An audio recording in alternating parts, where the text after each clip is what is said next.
आदरणीय प्रधानाचार्य, सभी शिक्षकगण और मेरे साथी विद्यार्थी, आप सभी को मेरा आदर भरा प्रणाम। तो मैं अपने वक्तव्य को आरंभ करने से पहले एक बात बताना चाहूंगी। जब मैं अपने विचार विमर्श कर रही थी तो मैंने कई जगह पंक्ति और वाक्य देखे। क्या स्त्री एक नर का द्वार है? क्या स्त्री एक माया है? अगर कोई इस पर अपना विचार रखना चाहे। इन माय ओपिनियन मुझे लगता है कि ये लोगों की गलत सोच को दर्शाता है कि लोग कितना गलत सोचते हैं मेरे हिसाब से। बिल्कुल सही, जैसा कि उसने कहा कि ये लोगों की गलत सोच है, उसके विचार हैं। इसी को मैं अपने वक्तव्य के माध्यम से और अच्छा से समझाने का प्रयास करूंगी। यत्र नार्यस्तु पूज्यन्ते रमन्ते तत्र देवता, यत्रे तास्तु न पूज्यन्ते सर्वस्त्र कला क्रिया। इसका अर्थ, जहां नारी की पूजा होती है वहां देवताओं का वास होता है, और जहां नारी का आदर और उसकी पूजा नहीं होती वहां किए गए सारे कार्य निष्फल हो जाते हैं। इस श्लोक के माध्यम से मैं यह बताना चाहती हूँ कि हमारे शास्त्रों में एक स्त्री को कितना ऊंचा और एक पूजनीय स्थान दिया गया है, परंतु कुछ नादान व्यक्ति इससे वाकिफ नहीं है। इसलिए नादान व्यक्ति मैंने इसलिए प्रयोग करा है शब्द, क्योंकि वो जो व्यक्ति हैं वो एक महिला का महत्व एक किसी व्यक्ति के जीवन में नहीं समझते हैं। ऐसा क्यों है, मैं फिर इसे एक श्लोक के माध्यम से बताना चाहूंगी। ढोल गवार शूद्र पशु नारी शकल ताड़ना के अधिकारी। आप देखेंगे ना, लोग इस श्लोक का अर्थ जाने बिना ही इस श्लोक का प्रयोग एक स्त्री की अवहेलना करने में कर देते हैं, परंतु ऐसा नहीं है। जो यहाँ ताड़ना शब्द का प्रयोग करा गया है वो अलग अलग अर्थ में करा गया है, क्योंकि एक ही शब्द के कई अर्थ होते हैं। जैसे कि कनक शब्द होता है, कनक शब्द का अर्थ धतूरा भी होता है और सोना भी होता है। इसी प्रकार सबके संदर्भ में ताड़ना शब्द का प्रयोग अलग तरीके से करा गया है। तो पहले मैं बताती हूँ आपको ढोल को ताड़न करना मतलब उस पर थाप देना है। शास्त्रीय संगीत के अनुसार जब तक आप उस पर थाप नहीं देंगे वो राग प्रकट नहीं करेगा। और गवार शब्द का जो प्रयोग करा गया है वो विवेकहीन व्यक्ति के लिए करा गया है। एक विवेकहीन व्यक्ति पर अगर आप ध्यान नहीं देंगे, जो कि ताड़न मतलब ध्यान रखना, अगर आप उस पर ध्यान नहीं रखेंगे तो अगर कोई भी कार्य देंगे वो कार्य निष्फल हो जाएगा। और फिर शूद्र शब्द उन लोगों के लिए प्रयोग करा गया है जो लोग सदाचार और धर्म विरुद्ध कार्य करते हैं या व्यवहार करते हैं, और उनका ताड़न करना मतलब होता है सदाचार विरुद्ध कार्यों या व्यवहारों को रोकना। अब आते हैं हम सबसे महत्वपूर्ण भाग पे कि स्त्री का ताड़न क्या है। स्त्री का ताड़न करना यहाँ पे शासन करना या फिर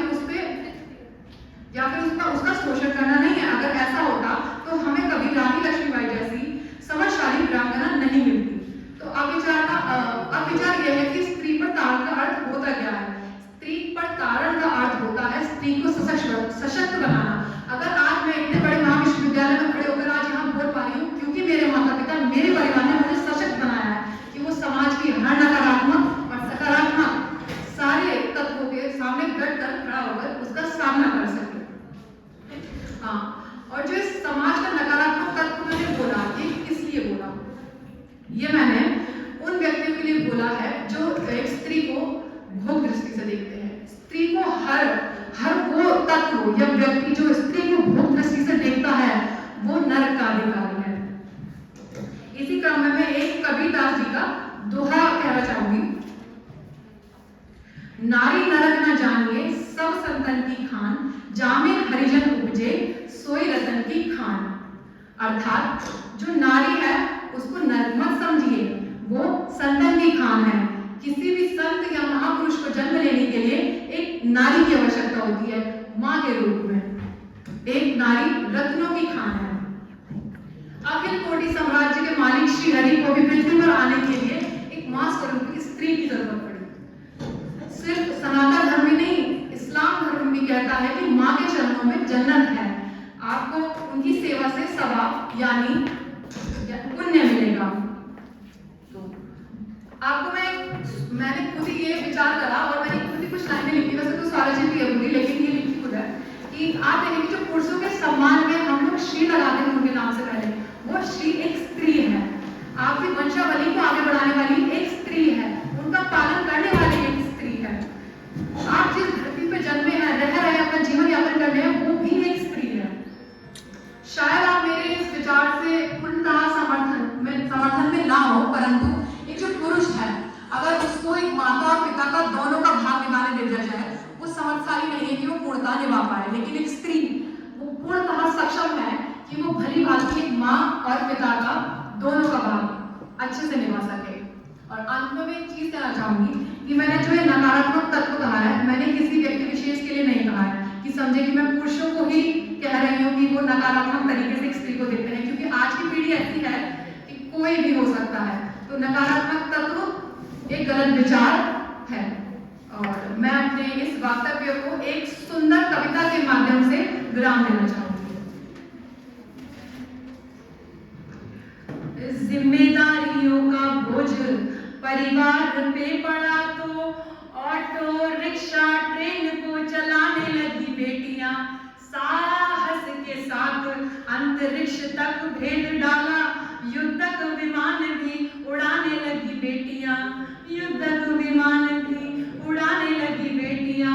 और कितने उदाहरण ढूंढ कर लो, हर क्षेत्र शक्ति आजमाने लगी बेटियां, हर क्षेत्र शक्ति आजमाने लगी बेटियां। वीर की शहादत पर अर्थी को कांधा देकर अब शमशान भी जाने लगी बेटियां, अब शमशान भी जाने लगी बेटियां।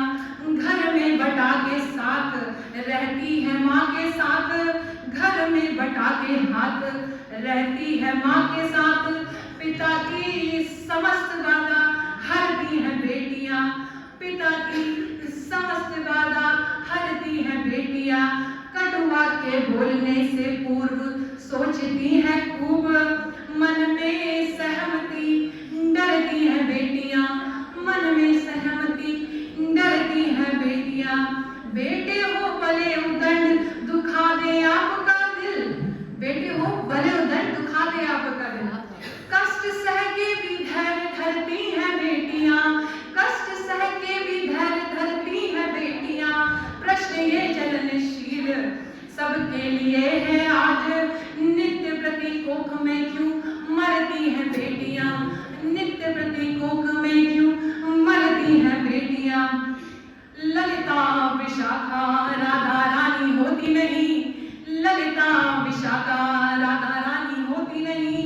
यशोदा दुलारे नंद नंदन को न चाहता कौन, अनुसुईया जैसी बेटी तब साधिका ना होती, अनुसुईया जैसी बेटी तब साधिका ना होती। पालने में ब्रह्मा विष्णु रुद्र को झुलाता कौन, पालने में ब्रह्मा विष्णु रुद्र को झुलाता कौन। जनता जनार्दन बताएगी एक बात आज, जनता जनार्दन बताएगी एक बात आज। सावित्री ना होती तो सत्यवान को बचाता कौन, सावित्री ना होती सत्यवान को बचाता कौन। सब कुछ होता, सब सब सब कुछ होता, पर एक बात सोच लेना,